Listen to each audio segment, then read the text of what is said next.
berbahagia. Kita lanjutkan ya kuliah hari ini, kuliah hukum tata negara.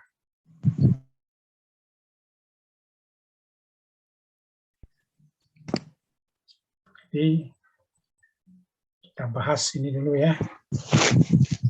Kemarin itu kan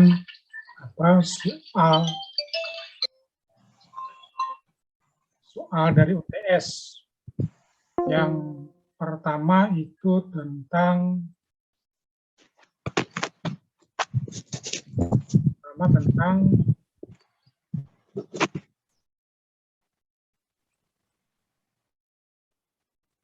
apa kemarin? Yang pertama apa? Tentang hubungan hukum perdata, hukum pidana dan hukum tata negara. Kalau itu yang pertama. Oh, bukan ya. Bagaimana yang melatar belakangi lahirnya hukum tata negara.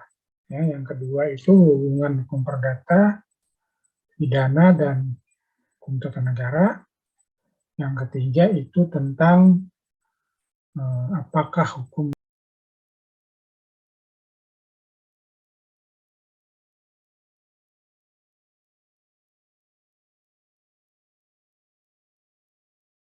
Indonesia merdeka ini mengerjakan Belanda. Nah, itu. Jadi yang pertama, apa yang melatar belakangi sehingga lahirnya hukum tata negara? Coba saudara, yang pertama nih. Haipa Kalisa. Gimana kemarin? Anda menjawab gimana?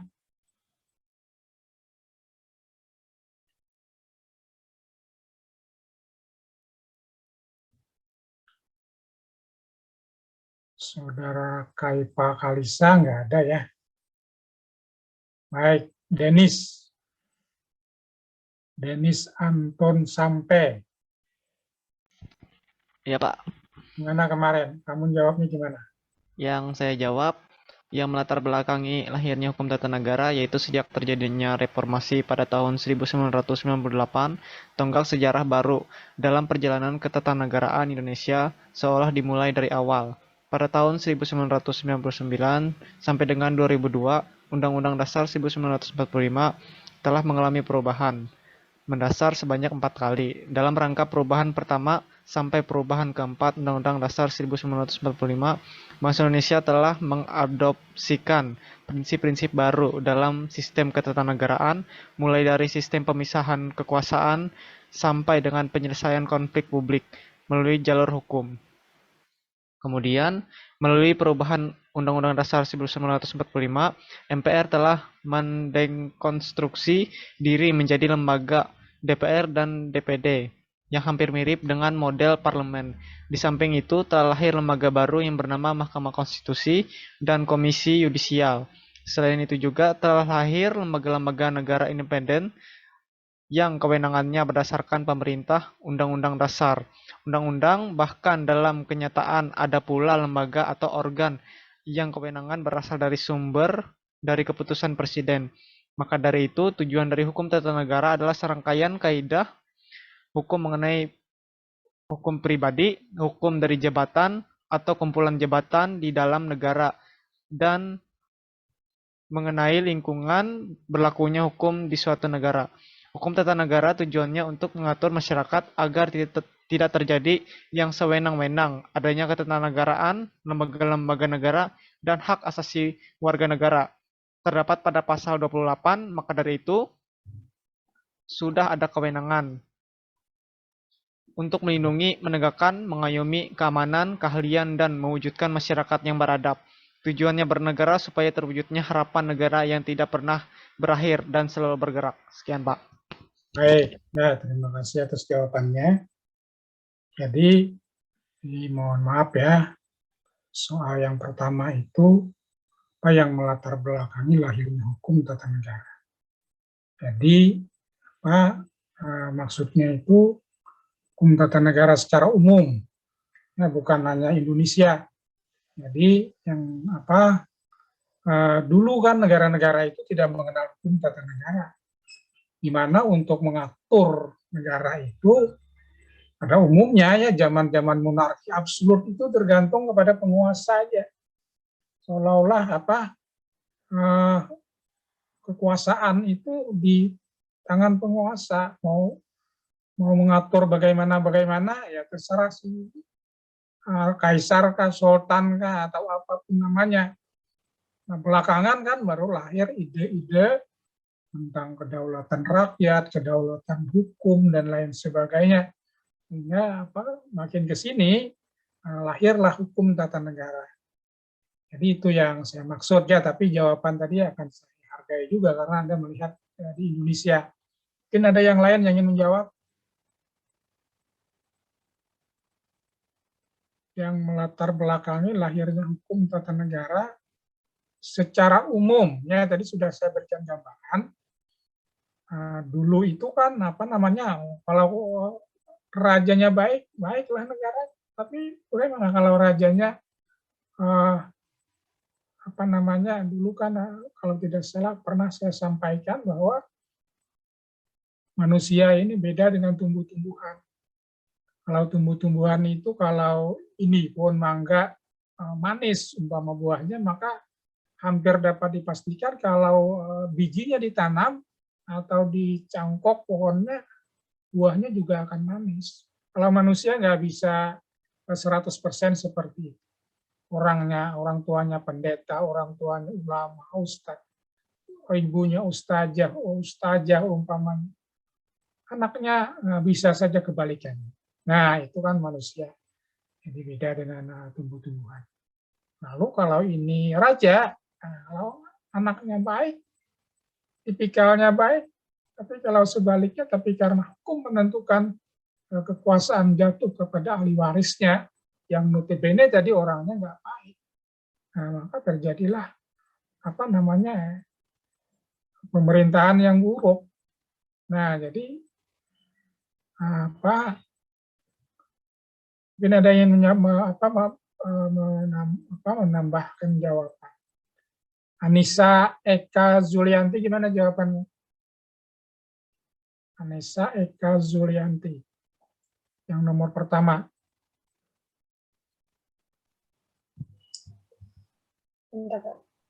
Hukum tata negara dilahirkan karena untuk menciptanya suatu hukum yang teratur dan stabil. Hal ini untuk menghindari para pemerintah atau penguasa yang ditakuti akan bertindak semena-mena kepada rakyat. Begitu, Pak. Baik, ya. Ini kurang lebih demikianlah. Jadi hukum tata negara itu karena dilatar belakangi oleh kasus-kasus kekuasaan yang zaman dulu itu pemerintahan itu tidak selamanya baik, tapi tidak selamanya buruk juga. Jadi kalau kita lihat misalnya sejarah Kekaisaran Romawi itu kan lahirnya negara Romawi itu kurang lebih 500 tahun sebelum Masehi, sampai abad 500 sesudah Masehi yang di Italia, karena Romawi itu kan pecah jadi dua, ada yang di Turki, Bizantium itu sampai 1500-an. Nah, jadi kalau kita lihat rentetan kekaisaran, ada yang baik, ada juga banyak juga yang buruk. Ya, misalnya Kaisar Nero itu terkenal sebagai kaisar yang buruk karena apa? Hobinya membakar kota. Karena senang melihat api kebakaran, orang abut kebakaran, dia sering diceritakan kalau dia naik ke bukit, kemudian dia menonton kebakaran, nanti ada yang disuruh untuk membakar. Nah, demikian juga cerita-cerita yang lain. Tapi juga banyak juga yang baik. Nah, itu salah satu contoh ya. Karena kekuasaan itu hanya ada di tangan si penguasa, mengatur negara di tangan penguasa. Nah, tidak ada controlling, tidak ada pengawasan.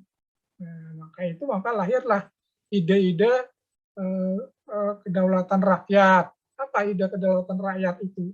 Bahwa penguasa itu hanyalah melaksanakan kehendak rakyat. Penguasa yang berlaku tidak sesuai dengan kehendak rakyat, maka dia berhak diberhentikan oleh rakyat. Nah, itu lahirnya teori kedaulatan rakyat itu kan pada masa absolut, di mana penguasa itu tidak bisa tidak bisa ditawar-tawar apapun yang kemauannya. Kemudian juga ada kedaulatan hukum. Nah, lahir juga kedaulatan hukum.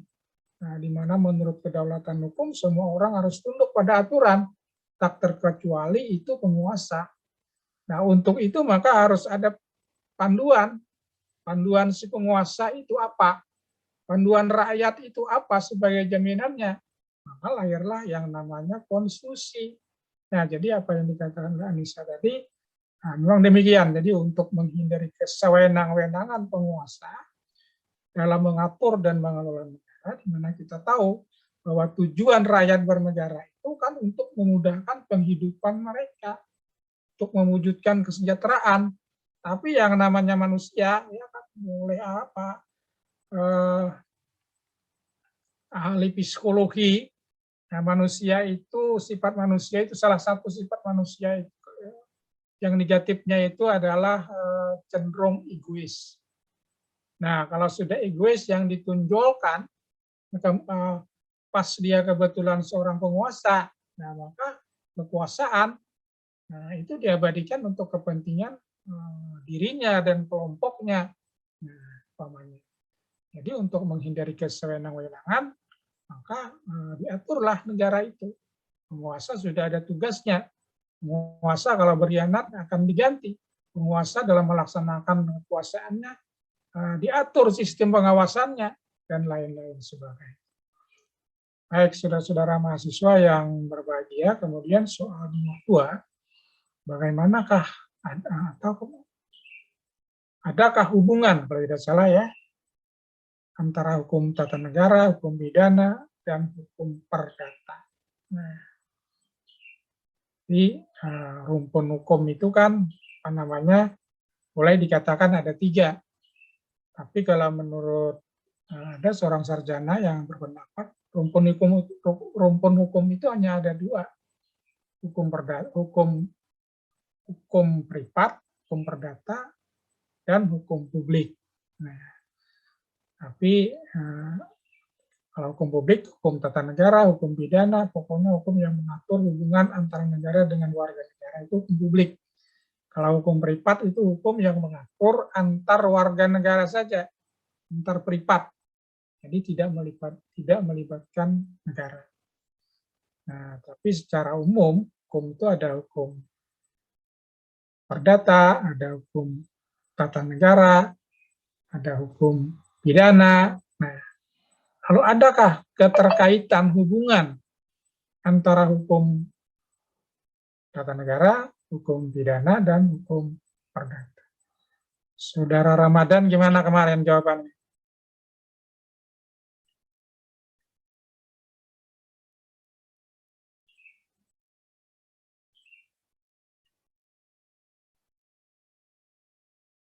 Yang soal nomor 2, TS kemarin. Bagaimana hubungan hukum tata negara, hukum pidana, dan hukum perdata. Nah, tidak salah begitu ya, atau adakah hubungan antara hukum tata negara, hukum pidana, dan hukum perdata. Nah, kurang lebih demikian ya pertanyaan. Intinya itu hubungan antara hukum tata negara, pidana, dan hukum perdata.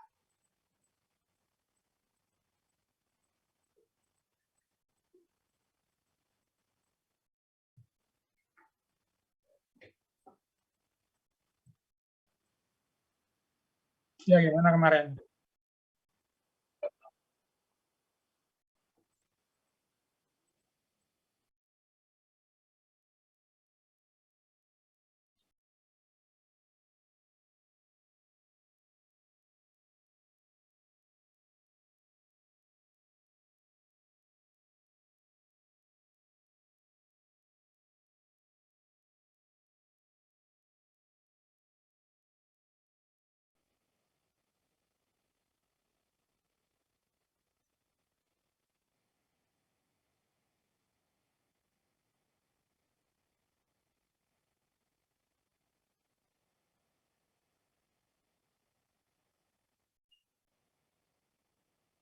Baik, ya, jadi benar jawabannya.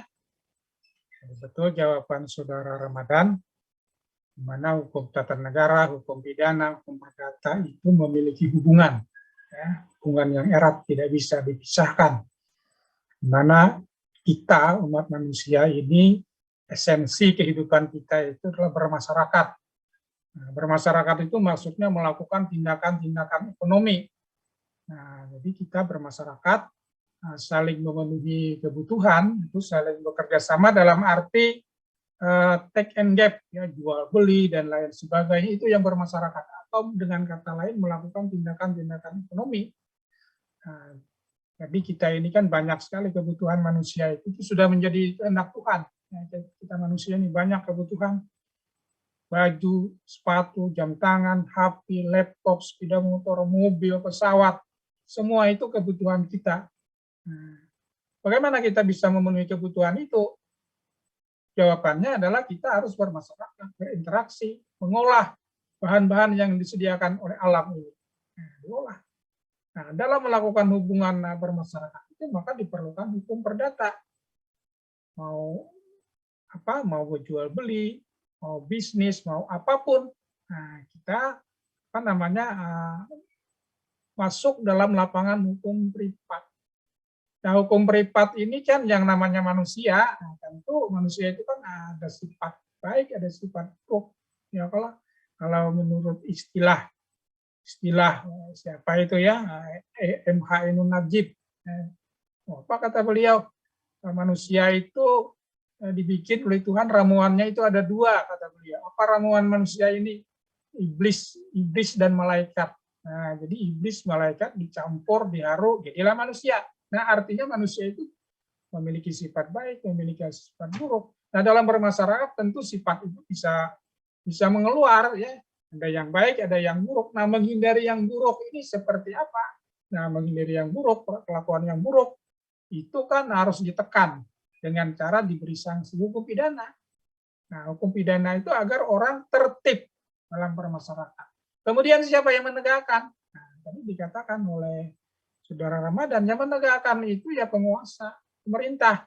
Pemerintah itu dibentuk dalam tujuan akhir pemerintah itu adalah untuk tegaknya hukum privat, tegaknya hukum perdata, atau dengan kata lain tertibnya orang hidup bermasyarakat, melakukan aktivitas-aktivitas keperdataan atau aktivitas-aktivitas bisnis. Ya.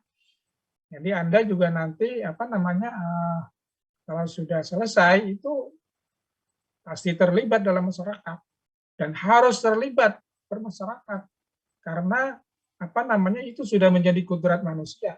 Kita diciptakan oleh Tuhan ini, diprogram oleh Tuhan bukan untuk diam di rumah aja. Diam di rumah 24 jam, misalnya apa yang terjadi? Hari ini sampai besok misalnya diam aja di rumah, perut kosong, lapar, tenggorokan haus, tenggorokan mau minum. Nah, haus karena lapar. Kalau nggak ada nasi, nggak ada air, nasi nggak akan naik ke rumah. Air minum nggak akan naik ke rumah kalau tidak diusahakan.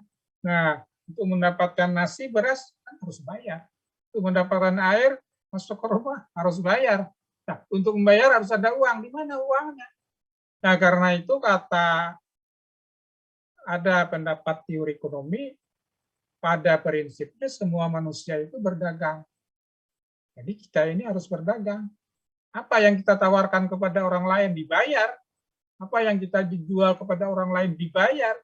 Orang jadi anggota DPR itu pada prinsipnya berdagang kalau menurut pengertian ini. Kenapa? Dia menjual keahliannya, bakatnya. Orang mencalonkan diri jadi bupati, berdagang. Kalau saya umpamanya berbakat jadi pemimpin, calon jadi anggota bupati, calon jadi wali kota, calon gubernur, calon presiden. Nah, dari pengertian itu ya. Jadi katanya, kata pakar ekonomi, semua orang itu pada prinsipnya berdagang. Nah, tapi yang didagangkan itu kan ada yang keahlian, ada yang bakat kepemimpinan, dan lain-lain sebagainya. Jadi berdagang itu dalam pengertian ekonomi yang tadi tidak ada sekedar di pinggir jalan memampar tikar, di anak lumbuk, di anak tua karing, di anak tarung, jualan, itu juga berdagang juga. Ya, tapi dalam pengertian yang luas, semua orang berdagang. Ya, kalau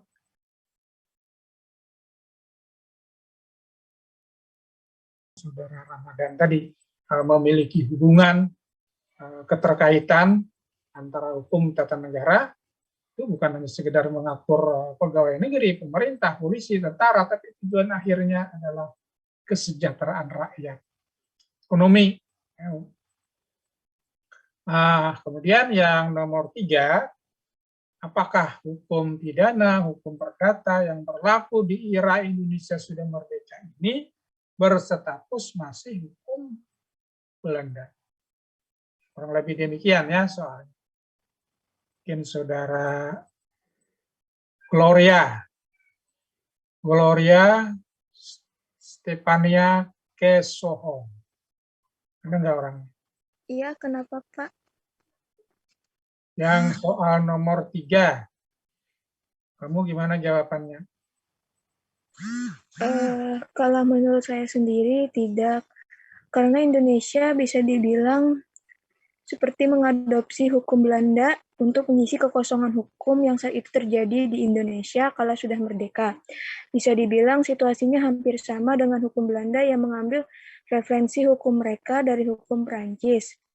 Jadi hukum peninggalan Belanda setelah dipakai oleh Indonesia bukan lagi dinamakan hukum Belanda, karena Indonesia hanya mengambil beberapa referensi hukum yang dibuat oleh Belanda sebelumnya dan melakukan beberapa penyesuaian demi mengisi kekosongan hukum di Indonesia yang baru saja merdeka. Baik ya, jadi baik jawabannya. Mungkin ada yang ingin melengkapi sedikit lagi. Shirley. Tadi jawaban si Anu sudah betul ya, mungkin ada yang menambah lagi. Shirley Anggra ini.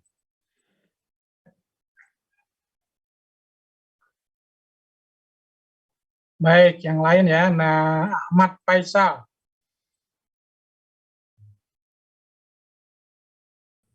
Izin menjawab, Pak. Silakan. KUHP mempunyai nama asli Wetboek van Straffrecht, itu lalu menggusur seluruh hukum yang ada di Nusantara dari hukum adat hingga hukum pidana agama. Nilai-nilai lokal pun tergerus hukum penjajah. Hukum yang dipakai saat ini statusnya masih hukum Belanda karena belum terselesaikan draft atau RUU KUHP maupun RUU KU Perdata yang baru dan sesuai dengan nilai-nilai bangsa Indonesia. RUU KUHP maupun KU Perdata adalah RUU yang sudah lama dinanti untuk diterbitkan sebagai pengganti KUHP zaman kolonial. Lewat RUU ini untuk pertama kita akan memiliki kitab hukum pidana asli Indonesia yang dirumuskan oleh ahli hukum Indonesia yang kompeten di bidangnya. Mungkin itu saja, Pak. Baik. Jadi saya ulang ya pertanyaannya.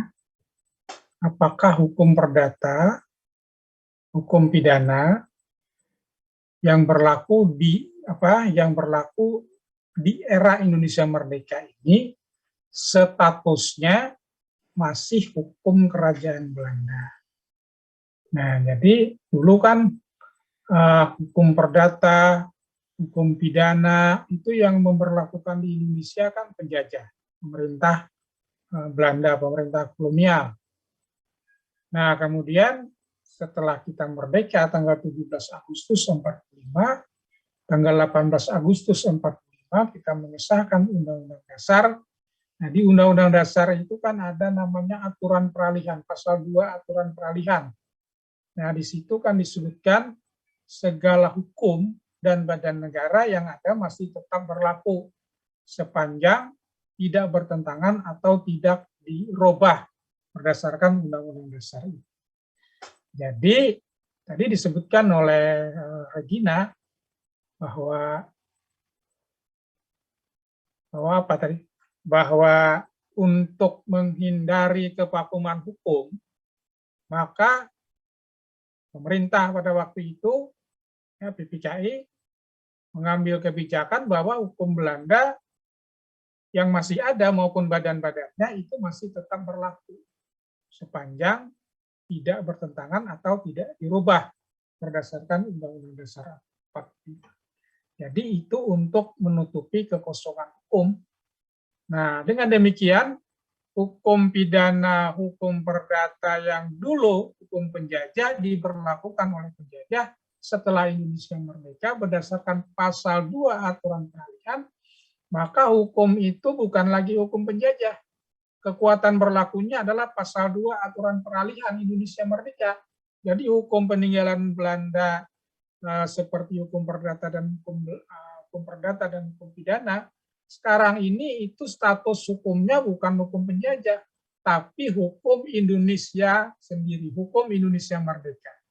Jadi kekuatan keberlakuannya bukan lagi kerajaan Belanda, tetapi pemerintah Indonesia berdasarkan pasal 2 aturan peralihan. Jadi itu ya, jadi status hukumnya bukan hukum Belanda lagi, hukum Indonesia Merdeka. Nah, memang sampai sekarang pemerintah Indonesia itu kan ingin membuat KUHP, Kitab Undang-Undang Hukum Pidana yang baru, demikian juga Kitab Undang-Undang Hukum Perdata yang baru, tapi kita ketahui sampai sekarang belum selesai, ya, belum selesai. Baik, saudara-saudara mahasiswa yang berbahagia, itu pembahasan soal-soal OTS yang kemarin. Nah, saudara mahasiswa yang berbahagia, saya ingin mengingatkan bahwa tujuan pendidikan di Indonesia itu mulai dari tingkat dasar, TK, sampai yang tertinggi, itu kalau menurut Undang-Undang Sistem Pendidikan Nasional adalah untuk membentuk manusia yang beriman, bertakwa kepada Tuhan, atau dalam bahasa agama itu untuk menjadi orang yang soleh, yang agama Islam. Yang kedua, berilmu pengetahuan. Nah, jadi memiliki skill, memiliki keterampilan ya, sesuai dengan bidang ilmu yang dia geluti. Dan yang ketiga itu membentuk warga negara yang berkarakter. Nah, kalau bahasa lain, kalau bahasa agama itu berkarakter itu kan berakhlakul karimah. Nah, jadi tujuan pendidikan kita itu ke sana arahnya, apapun disiplin ilmunya, mau disiplin kedokteran kah, mau disiplin nuklir kah, mau disiplin atom kah, mau disiplin biologi kah, hukum dan lain sebagainya. Nah, arahnya adalah ke sana, menjadikan warga negara beriman, bertakwa, berkeahlian, berskill, dan berakhlakul karimah atau berkarakter. Nah, jadi kita dalam sekarang ini kan era IT, kita mudah mendapat ilmu pengetahuan. Kalau hendak belajar ngetik, ya mengetik Word, gampang aja dibuka di YouTube, kadang kita kadang mengerti. Misalnya aja ya, kita kadang paham cara membuat footnote. Nah, kita klik di YouTube, cara membuat footnote. Kita kadang paham cara memindah foto. Kita klik di YouTube bagaimana memindah foto. Kita tidak mengerti bagaimana cara mengirim foto, itu bisa nggak kalau lewat email. Kita klik di YouTube. Nah, itu maksudnya bahwa pengetahuan itu mudah dicari ya di zaman IT sekarang. Nah, tetapi juga dari sisi yang lain pengaruh negatifnya juga luar biasa. Ya. Jadi apapun yang dulu itu tabu untuk dilihat di YouTube ya sekarang kan itu dengan mudah dilihat. Nah, macam-macam. Ya kalau demikian juga berita-berita apapun yang terjadi zaman globalisasi ini, hari ini terjadi kalau itu diketahui orang, dimasukkan ke YouTube, orang tahu. Ya. Global, ya, apa yang Anda lakukan hari ini, misalnya ada yang tahu di-upload ke YouTube, tahu orang. Di Jawa, di mana-mana. Di Amerika, di Rusia, perang di Ukraina kan, asal ada yang unggah ke YouTube, tahu. Malah dulu kan, zaman dulu, nggak tahu, abad ke-19 atau 18, apa yang terjadi di Amerika mungkin tahun depan kita baru tahu. Apa yang terjadi di Rusia mungkin 6 bulan berikutnya baru kita tahu. Nah, zaman sekarang kan begitu diunggah, semua orang tahu. Demikian juga yang lain-lain.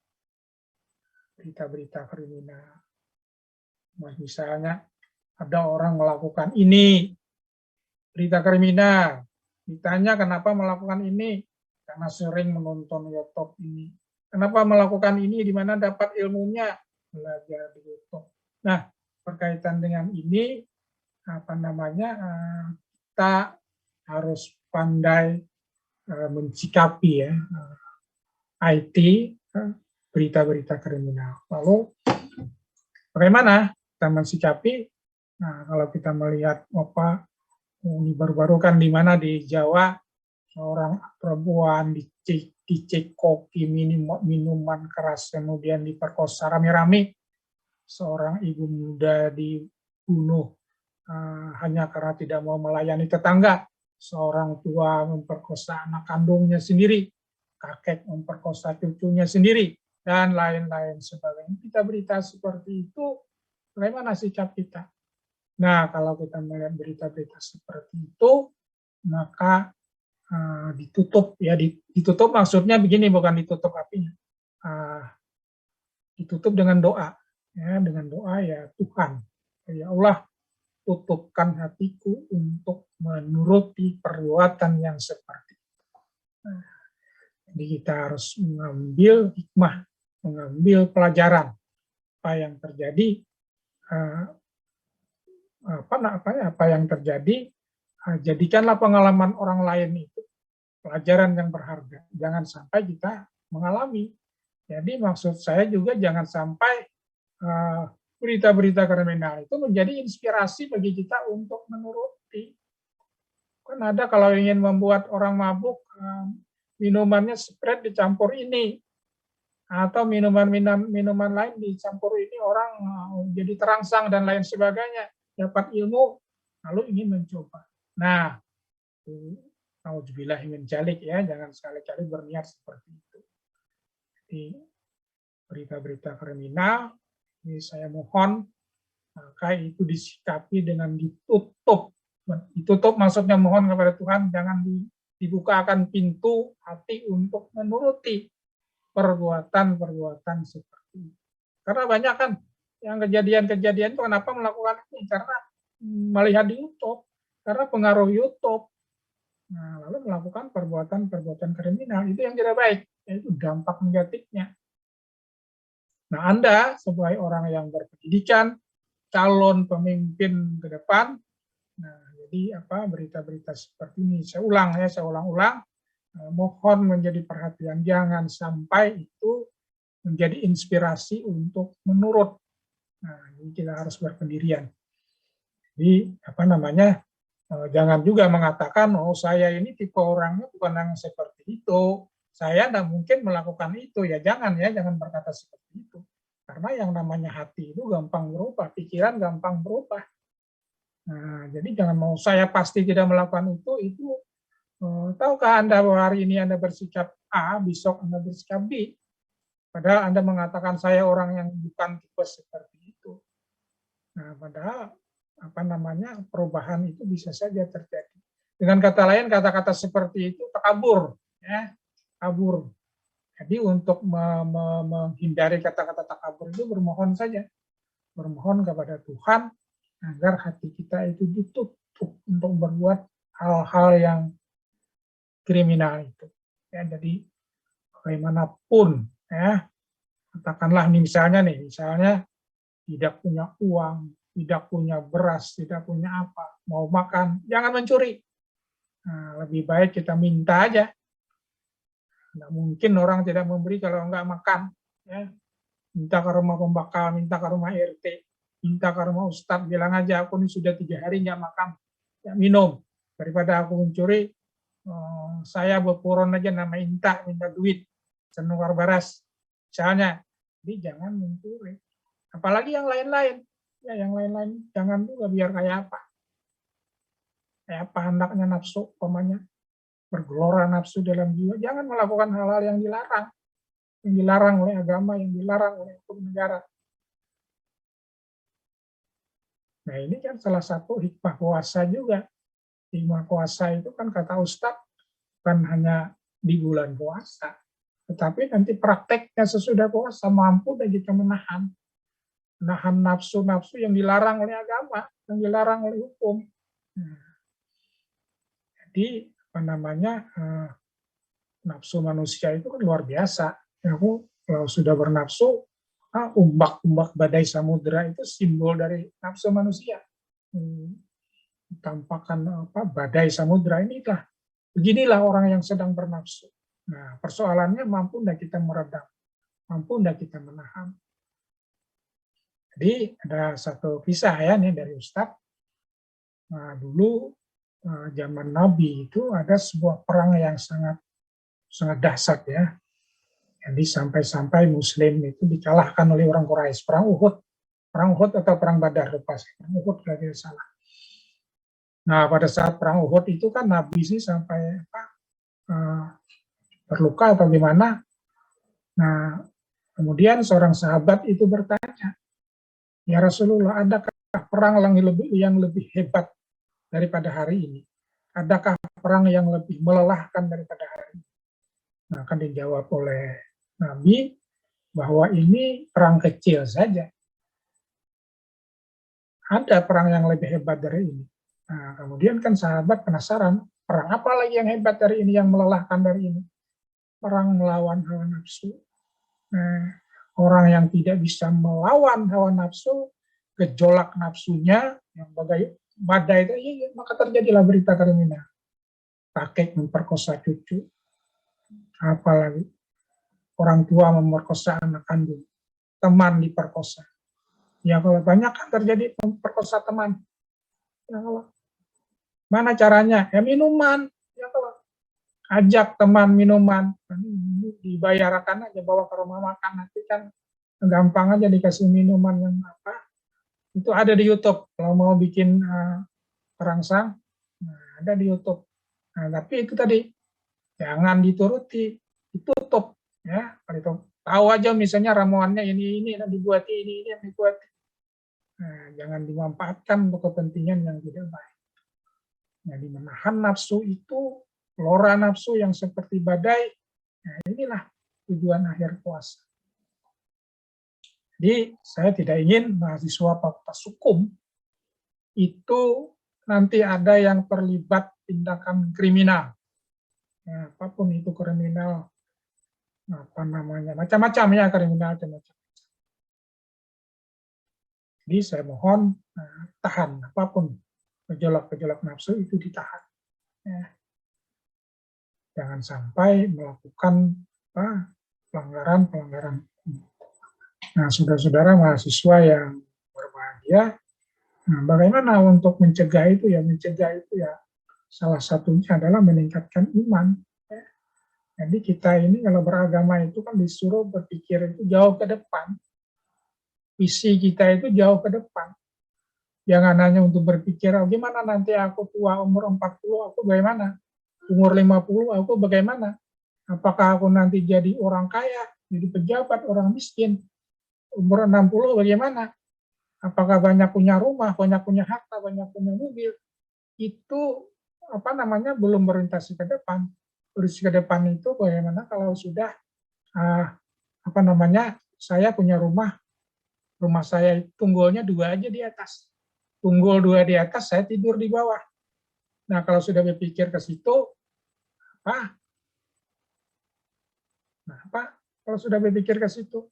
Nah, jadi insya Allah tindakan-tindakan, pikiran-pikiran yang kriminal itu bisa dicegah. Karena berpikir nanti tadi ada tunggul 2 di atas, berubah tunggul 2 di atas kuburan. Nah, kita nggak tahu dengan usia ya. Nah, ada muda mungkin masih berumur lagi, katakanlah 50 tahun lagi. Ya karena umur manusia itu kan sudah bisa ditebak rata-ratanya. Jadi bukan tidak bisa. Karena kata Nabi, umur manusia itu rata-rata 60-70. Nah, jadi 60-70 itu rata-rata. Nah, ada yang di bawah, kata beliau, tapi tidak terlalu banyak. Ada yang di atas, tidak terlalu banyak. Tapi yang banyak itu adalah berkisar antara 60-70. Nah, kalau Anda umur 20-an, tahu aja menghitung berapa tahun lagi kira-kira. Yang pastinya kan nggak bisa juga. Jadi, yang pasti nggak ada yang tahu. Hanya Tuhan yang tahu. Jadi intinya adalah berpikir itu tua. Tua itu masih belum final lagi. Nah, kalau sudah sampai ke yang tadi, nah, baru maka orang ke bawah itu apa yang dibawa? Nah, perbuatan yang baik, amal yang baik, amal yang ikhlas. Nah, baik, saudara-saudara mahasiswa yang berbahagia, saya ingin bertanya sedikit ya, sebagai penutup perkuliahan kita. Kita ini menganut sistem pemerintahan apa? Jadi sistem pemerintahan Indonesia ini berdasarkan Undang-Undang Dasar 45, kita menganut sistem pemerintahan apa? Nah, sistem pemerintahan kita ini sistem pemerintahan apa? Saudara Pinara Kristianti. Baik Pak, izin menjawab bahwa Indonesia menganut sistem pemerintahan republik Pak. Baik, ya. Jadi republik itu adalah bentuk negara. Ya, jadi bentuk negara itu kan kita sudah belajar dulu di ilmu negara, ada bentuk negara kesatuan, ada bentuk negara republik.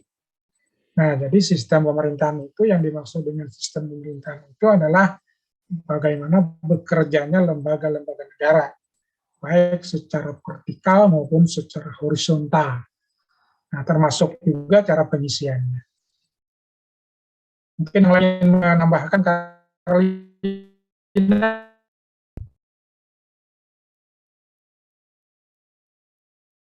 Ingin menambahkan,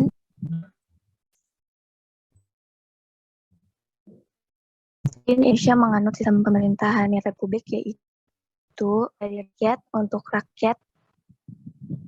Baik, ya.